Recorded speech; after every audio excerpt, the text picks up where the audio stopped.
Bienvenido fiel escucha a un nuevo episodio de la Tribu Estoica. Hago un pequeño paréntesis con la temática que he ido sacando últimamente para rescatar este guión que realicé hace un tiempo y que tenía en la recámara para cuando fuera oportuno.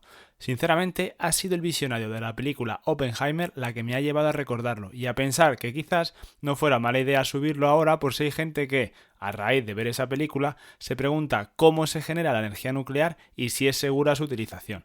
Evidentemente, ese no fue el propósito inicial por el que leí el libro y lo resumí. Más bien fue para tratar de encontrar un argumento a utilizar en las discusiones sobre el cambio climático, que no pasara por reducir nuestro nivel de vida o decidir cuántos seres humanos deberían habitar en nuestro planeta. Si cualquiera de las dos razones te convence, espero que lo disfrutes. Al final, el objetivo del libro es dar a conocer un poco más esta fuente de energía tan polémica, pero que podría ser la solución a nuestros problemas, poniéndola al lado de las energías renovables y no en contra. Lo haremos de la mano de Operador Nuclear o Alfredo García, el divulgador que ha asumido como propia esa cruzada y al que queremos agradecer desde aquí su labor. Aquí va mi granito de arena. Comencemos.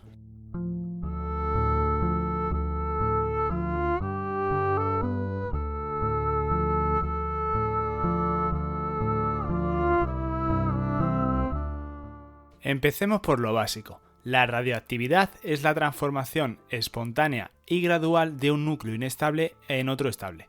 La reacción que se utiliza en los reactores nucleares para producir energía es la fisión nuclear, que ocurre cuando un núcleo pesado, como el del uranio, se divide en dos o tres más pequeños. La fisión emite radiación nuclear, incluyendo neutrones y mucha energía. La causa de la rotura del núcleo es el impacto de un neutrón, y los neutrones que salen disparados fruto de la fisión chocan con otros átomos de uranio provocando una reacción en cadena. Para evitar que estos neutrones se escapen del reactor, se utilizan moderadores, que hace que los neutrones se vayan ralentizando. En la mayoría de los reactores el moderador es el agua. Y en este párrafo ya hemos citado dos conceptos de vital importancia para entender este libro. El primero sería la radiactividad y el segundo el uranio. Si hablamos de radiactividad, no está de más decir que todo es radiactivo.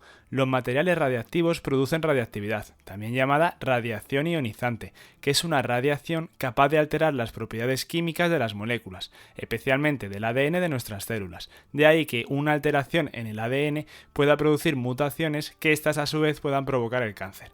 Es una cuestión de probabilidad. Como en una macabra lotería, cuanto mayor es la dosis, más números tienes de que te toque el daño. La unidad que mide la radiactividad es el becquerel. Un becquerel es igual a una desintegración atómica por segundo. El sievert es la unidad que mide la dosis de radiación, pero al ser tan grande se suele hablar de milisieverts o incluso de microsievert. Para hacer unos números. Debido al fondo radiactivo natural, se estima que recibimos de media una radiación ionizante de 2,4 milisieverts. Para que te hagas una idea, la dosis a partir de la cual puede tener un aumento de la incidencia del cáncer es de 100 milisieverts al año. Así que de momento está lo suficientemente lejos. De los rayos cósmicos nos llega a un 0,39 milisieverts al año, siendo esta dosis mayor en los viajes transoceánicos. Otra fuente de radiación ionizante natural es el del gas radón, que procede de la desintegración del uranio de forma natural, siendo de media 1,15 milisieverts, pero mayor en interiores con poca ventilación, pudiendo llegar a los 40.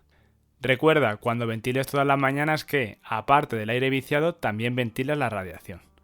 Pasemos a los alimentos y bebidas. El potasio 40 es la fuente más importante de irradiación interna que está presente en todos los alimentos y agua que bebemos y produce una dosis de 0,29 milisieverts al año. En el marisco se concentra de manera especial y las personas que coman grandes cantidades podrían aumentar su radiación en un 50%. De entre las radiaciones artificiales, la dosis total para usos médicos para cada miembro de la población de un país con un desarrollo de la medicina considerable es de 1,28 milisieverts al año, siendo 1,2 debido a las técnicas de diagnóstico de rayos X y 0,08 a la medicina nuclear. Y hablando de nucleares, que al final es lo que hemos venido a hablar, ¿no? El valor medio de las radiaciones que potencialmente podemos recibir en un entorno inmediato de las centrales nucleares debido a las descargas de vertidos, según diversos estudios, se mantiene por debajo de 0,1 microsievert, que no un milisievert, al año, que es la misma dosis que nos produce la ingestión de un solo plátano por contener el citado potasio 40. No hace falta que lo preguntes porque sé que en qué estás pensando. Los teléfonos móviles, las antenas de telefonía, las redes wifi, los microondas y el resto de electrodomésticos que tenemos en casa no emiten radiación ionizante y por consiguiente no son radiactivos. Una vez hemos entendido lo que es la radiactividad y la hemos puesto en contexto, vamos a pasar al uranio y al funcionamiento de una central. El uranio natural está formado básicamente por dos isótopos, un 99,3% de uranio 238 y un 0,7% de uranio 235. Este último es el que contiene una gran capacidad de capturar neutrones y fisionar. Para que un reactor nuclear funcione durante 18 meses seguidos se necesita aumentar la proporción de uranio 35 desde el 0,7 al 4 o 5%. Este proceso se llama enriquecimiento.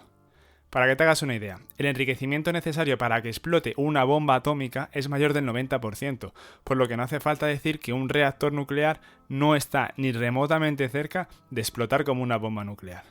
Pero ¿cómo funciona una central nuclear? A modo de síntesis, el calor generado por la fisión del uranio calienta el agua, que a su vez calienta otro circuito con agua en el que se forma vapor. Ese vapor impulsa una turbina que gira con un generador eléctrico, que produce electricidad que suministra la central a la red eléctrica. Con esto valdría, pero ahondemos un pelín más por si hay algo curioso. El tipo de reactor más extendido es el de agua a presión. Este tipo de reactor tiene 3 circuitos hidráulicos. El circuito primario sirve para refrigerar y extraer el calor generado por el reactor. El circuito secundario refrigera al primario y obtiene vapor que sirve para mover una turbina. Y el circuito terciario refriega al segundo con agua de un río, mar o lago. El circuito primario es radiactivo, pero es un circuito cerrado que no entra en contacto con el secundario, que contiene agua limpia y que también es un circuito cerrado. El único abierto es el circuito terciario, que devuelve el agua al medio ambiente sin haber entrado en contacto con nada contaminado. Lo único que habría que tener en cuenta es cómo se baja la temperatura de esta agua para evitar que dañe el ecosistema. Pero iremos con ello en un momento. La moraleja de esto es que no busques peces de 3 ojos en los ríos cerca de las centrales nucleares, porque no vas a encontrar ninguno. Llegados a este punto, en el libro se explica de forma detallada cómo funciona un reactor nuclear y profundiza en los circuitos. Siguiendo la directriz de hacer el podcast lo más sencillo posible, yo voy a pasar por encima de esto. De lo que sí podemos hablar, porque es bastante curioso, es cómo se regula la potencia de un reactor. Ya hemos dicho que en las fisiones se generan neutrones y una parte de ellos se fuga o absorbe y otra parte genera nuevas fisiones. Si queremos aumentar la potencia, basta con aumentar el número de neutrones. Y, si queremos bajarla, haremos lo contrario. Hay 2 mecanismos para controlar la reacción en cadena de neutrones: la barra de control y el ácido bórico disuelto en el agua refrigerante. Si queremos aumentar la potencia, podemos reducir el número de barras de control o la concentración de ácido bórico en el agua. Y si queremos aumentarla, pues es justo lo contrario. El que inicia las reacciones es el Californio 252 y es el material más caro del mundo, valorado en unos 27 millones de dólares por gramo. Ahí es nada. Yo creo que es incluso más caro que los materiales que van a buscar a Pandora, pero igual es menos cinematográfico. Volvemos al agua. ¿Recuerdas cuando te dije que el agua tenía que ser enfriada antes de la vuelta al ecosistema? Pues eso se consigue con las torres más icónicas de las centrales nucleares, como la que aparece en Los Simpsons. Esas torres reciben el nombre de torres de refrigeración, y es lo que se llama un intercambiador de calor. ¿Quieres saber cómo funciona? El agua caliente entra a unos 10 metros de altura y se reparte uniformemente por toda la superficie interior de la torre, haciéndose caer en forma de lluvia. La torre, que está sustentada por unas columnas en su parte inferior, de manera natural y debido a su forma, produce una corriente ascendiente de aire. El flujo de aire asciende por la diferencia de densidades, y esa corriente de aire hacia arriba se genera en cualquier circunstancia meteorológica, con lluvia, sol o viento. Al encontrarse con la lluvia, parte del agua en forma de microgotas se une a la corriente de aire, que asciende hacia la parte superior y sale al exterior. Es lo más parecido que puedes ver a una nube o a niebla. El resultado de todo es que el agua que termina cayendo al fondo de la torre está más fría y se puede descargar al río o lago sin miedo a causar daños en el ecosistema. Por si fuera poco, las torres de refrigeración no son exclusivas de centrales nucleares. Incluso ni siquiera todas las centrales nucleares tienen torres de refrigeración, como aquellas que utilizan el agua del mar como refrigerante, y el calor no es peligroso para el ecosistema porque se diluye en la inmensidad de la masa de agua. Siguiendo con el funcionamiento de la central nuclear, la siguiente pregunta sería la siguiente: ¿cómo se carga un reactor nuclear? Bueno, en una recarga de una central nuclear se renueva 1/3 de los elementos combustibles del núcleo del reactor. Los usados se almacenan en la piscina de combustible y los 2/3 restantes se colocan de nuevo en el reactor para terminar de consumirse. De esta forma, un elemento combustible permanece en el reactor 3 ciclos de 18 meses, es decir, 4 años y medio. Para que te hagas una idea de cómo es el combustible que hablamos, una pastilla de óxido de uranio del tamaño de una goma de borrar acoplada a un lápiz tiene la misma energía que una tonelada de carbón. Como ya habrás podido imaginar, la parada del reactor se realiza minimizando progresivamente su potencia, esto es, introduciendo las barras de control y aumentando la concentración de ácido bórico en el agua del circuito primario. Esta lección ya la hemos visto. Cuando el reactor está parado, se aprovecha para realizar modificaciones que no se pudieran realizar con él en marcha. ¿Y qué se hace con el combustible que se retira? Bueno, se almacena en un lugar que permita eliminar el calor residual y blindar su radiactividad. Afortunadamente, el agua es el material indicado para ello. Si no la has visto, te recomiendo que busques en Google la radiación de Cherenkov, que es esa luz azulada metálica, no verde como la que aparece en Los Simpsons, que emiten los elementos combustibles que llevan menos tiempo almacenados.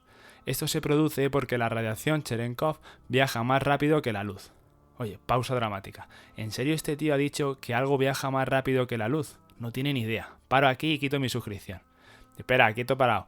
Nada viaja más rápido que la luz en el vacío, pero aquí estamos en el agua, y esta radiación tan especial gana la luz. ¿Qué de cosas se aprenden con Operador Nuclear? Pasamos ahora a hablar de uno de los temas más polémicos de las centrales, su seguridad.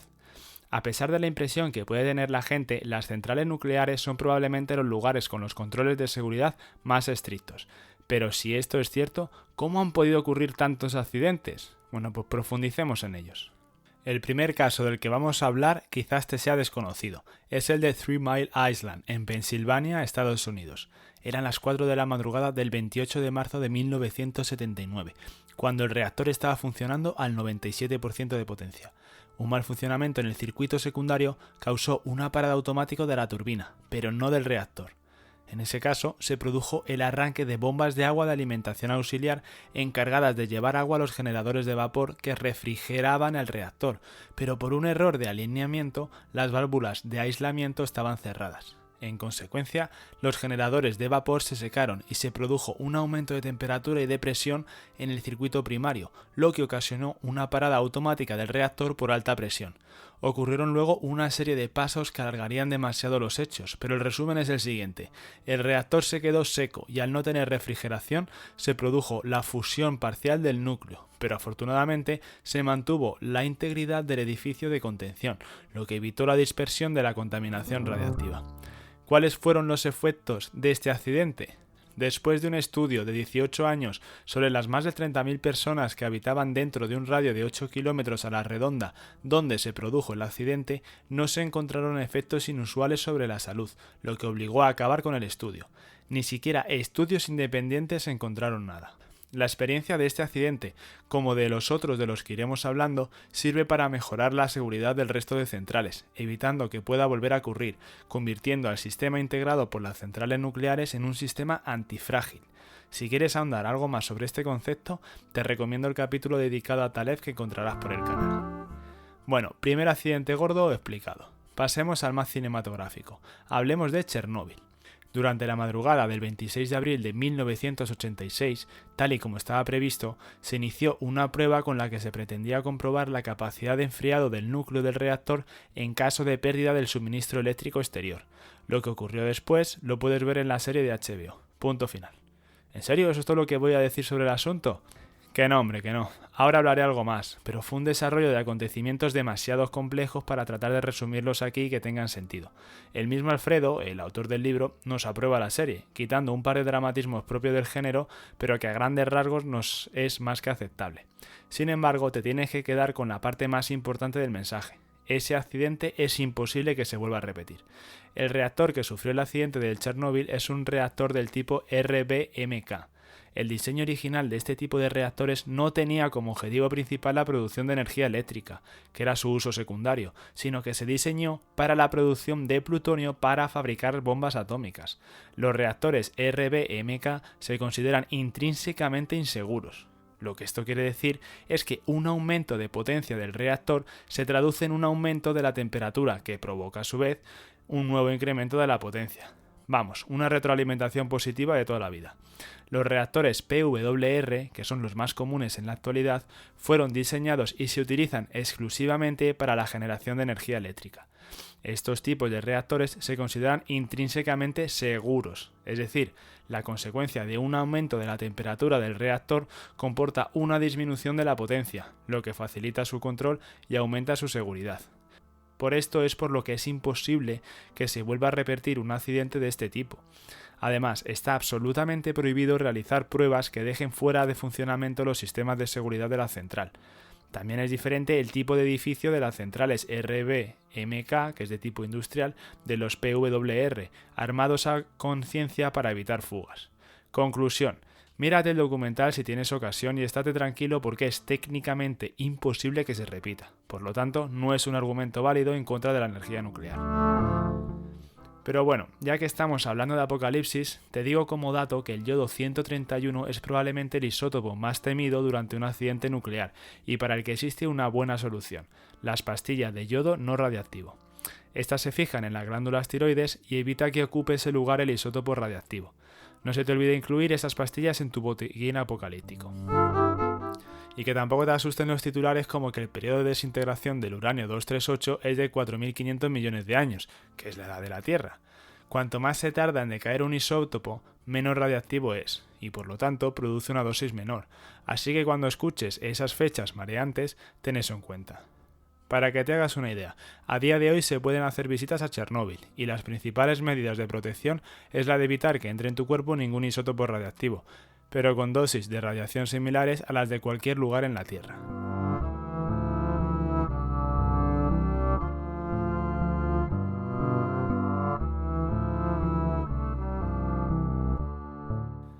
Y por último, hablemos del accidente más reciente. El 11 de marzo de 2011 se produjo un terremoto de magnitud 9 frente a la costa este de Japón, generando un tsunami que causó enormes daños en la costa y que se llevó la vida de unas 20.000 personas. A consecuencia del tsunami, la central nuclear de Fukushima Daiichi, que resistió el terremoto, perdió sus generadores diésel y por tanto su capacidad de refrigerar durante 3 días sus reactores, provocando un accidente nuclear clasificado de nivel 7. Después de varias explosiones de hidrógeno durante los días 12, 14 y 15 de marzo, cantidades sustanciales de materiales radiactivos se emitieron al medio ambiente. Fue un accidente muy grave, sin paliativos. Produjo importantes emisiones radiactivas, obligó a muchos profesionales nucleares a realizar un enorme esfuerzo de mitigación y causó gran estrés y miedo a muchas personas. Sin embargo, en contra de lo que te puedas pensar, hasta la fecha no se ha podido probar científicamente ninguna muerte causada por la radiactividad, ni se espera un incremento de la incidencia de cáncer en el futuro. También se nos dice en el libro que los vertidos de material radiactivo acabaron disolviéndose en el océano, sin ser dosis que repercutan ni en el medio ambiente ni en la calidad del pescado. Si no te lo crees, en el libro tienes la bibliografía para que lo compruebes por ti mismo. Lo que nos tiene que quedar claro al hablar de estos accidentes es que a ningún profesional del sector le conviene que se repitan. Las centrales nucleares no se hacen competencia entre sí, y lo que quiere cada trabajador es que no se produzcan este tipo de accidentes que les afectan tan negativamente a todos. Por lo tanto, velan constantemente para aprender de sus errores y mejorar la seguridad. Es más, desde que se diseña una central nuclear, se construye, se opera y hasta el mismo desmantelamiento, la seguridad es el pilar fundamental de todas las decisiones. Esta seguridad busca dos objetivos. Por un lado, reducir la probabilidad de que ocurra un accidente y por otro, mitigar sus consecuencias en caso de que ocurra. Y después de hablar de la seguridad, pasemos a un tema también bastante polémico, los residuos. Para empezar, debemos tener claro que todas las energías emiten residuos peligrosos en algún momento de su vida, y las renovables no son una excepción. Sin embargo, podemos afirmar que probablemente los residuos radiactivos sean los residuos potencialmente peligrosos cuya gestión esté más estandarizada y sea más rigurosa. Además, el combustible usado por los reactores nucleares puede considerarse un residuo, pero también es un recurso, que es probable que llegue a los reactores de cuarta generación. Para que te hagas una idea, de momento solo somos capaces de extraer el 5% de la energía del uranio, pero con estos nuevos reactores podríamos obtener por encima del 90%. Pero vayamos con los residuos como residuos y no como recursos, que esto último se nos escapa del objetivo del episodio. Hay que entender cómo nos podemos proteger de ellos para saber por qué la gestión que se hace es segura. Disponemos de 3 formas fundamentales de protección frente a las radiaciones ionizantes: reduciendo el tiempo de exposición, alejarnos de la fuente e interponiendo barreras eficaces. Esos son los principios que se aplicarán a la hora de almacenar residuos, y veamos cuáles son los lugares. En primer lugar, tenemos los principios de combustible usado. Una vez se ha utilizado el combustible en el reactor, generalmente tras 4 años y medio, se almacena temporalmente en una piscina ubicada en la propia central para su enfriamiento y decaimiento radiactivo. Si no se dispone de un almacén temporal centralizado, o ATC, se usa un almacén temporal individualizado, ATI, que se basan en la utilización de contenedores para almacenar en seco, en una atmósfera inerte de helio, sin necesidad de alimentación eléctrica y siendo totalmente seguro para la protección del medio ambiente y las personas. El ATC del que hablábamos antes sirve para mantener almacenado y con seguridad el combustible antes de llevarlo a un almacenamiento geológico profundo. Este es su destino final, y está hecho para que dure 10.000 años, momento en el que los materiales dejarán de ser radiactivos. Podrás pensar que estamos escondiendo la mierda debajo de la alfombra y antes o después va a empezar a oler o a verter radiaciones, para ser más concretos. Sin embargo, estamos lanzando a la atmósfera todos los días cantidades ingentes de residuos en forma de dióxido de carbono que durarán por siglos, así que no seamos hipócritas y aceptemos que, si queremos estar calientes en invierno, con fresquito en verano y tener un coche que nos lleve a los sitios, hay que elegir entre opciones que no son perfectas. Y con esto llegamos a la última parte del podcast, la energía. Como iba diciendo, no existe la elección perfecta. Partamos de la base de que el calentamiento global se debe a la creación de gases de efecto invernadero a causa del ser humano, y aceptemos también que queremos revertir esta situación. Podemos encontrar 4 variables que influyen en esta situación y sobre las que podemos actuar. Por un lado, el aumento de la población. Por otro, el crecimiento económico que produce que se demanden más recursos. Un tercero sería la eficiencia energética para lograr ese crecimiento económico y el cuarto la intensidad de carbono en el mix energético.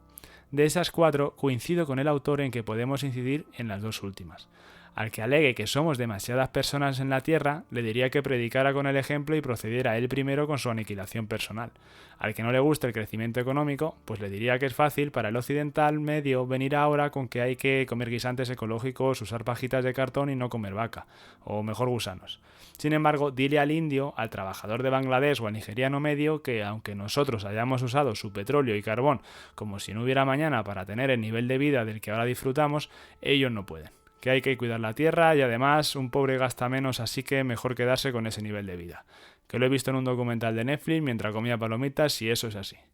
Nos van a decir que claro que sí, guapi. Por lo tanto, siendo serios, lo mejor que podemos hacer es incidir sobre las variables energéticas. La eficiencia energética cada vez aumenta con los descubrimientos científicos, y más nos vale que siga siendo así. En cuanto a la proporción de carbono en el mix energético, nos toca confiar en la energía nuclear. Y te explico por qué. La red eléctrica funciona a demanda, es decir, se produce en cada momento energía que se consume por la escasa capacidad de almacenamiento de que disponemos. La energía eólica y fotovoltaica son variables, es decir, que producen energía cuando sopla el viento y hace sol, y nosotros queremos también electricidad de noche y en días sin viento, ¿verdad que sí? Una buena alternativa que sigue siendo renovable y se puede regular es la hidráulica, pero casi ningún país tiene la suerte de Noruega de disponer de agua casi ilimitada. Si quieres verlo con tus propios ojos, te recomiendo una aplicación para el móvil que se llama Red Eléctrica y te dice a tiempo real las fuentes de energía que se usa a cada hora en España. Hay momentos del día en el que las renovables son predominantes, pero otros momentos del día y de la noche en el que para nada lo son. Y nosotros necesitamos energía siempre. ¿Con qué nos quedamos? Pues sí, como habrás imaginado, combustibles fósiles y nuclear. Es absurda la lucha que hay entre nucleares y renovables. El objetivo del autor es poner a estas dos en el mismo bando, juntas contra los combustibles fósiles. Hasta que no actuemos como adultos y asumamos que para hacer una tortilla hay que romper unos huevos, seguiremos haciendo el primo, jactándonos en nuestra arrogancia moral de decir al mundo lo que tiene que hacer y cerrando centrales nucleares, pero cuando vienen mal dadas nos ponemos a quemar carbón. Alemania? O mejor aún, comprar un coche eléctrico para ser los más progres del barrio, sin pararnos a pensar que la electricidad sigue obteniéndose mediante gas y petróleo. En fin, que tiene que haber de todo en la viña del Señor. Y bueno, me he dejado muchas cosas en el tintero, como la fusión nuclear, el uso del torio, las aplicaciones no energéticas, los reactores pequeños, etc. Pero quería destacar los aspectos que para mí eran más importantes en el libro y sin duda insto a que te lo leas si tienes más curiosidad. Espero que con este podcast haberte aportado un poco de luz sobre este tema y dotarte de algún que otro argumento cuando te toque hacer conversaciones sobre el tema del cambio climático. Y como te digo siempre, si te ha gustado, házmelo saber con un like y un comentario. Suscríbete si aún no lo estás y volvemos en el siguiente episodio. Hasta entonces, sé bueno y sé feliz. Un saludo, estoicos.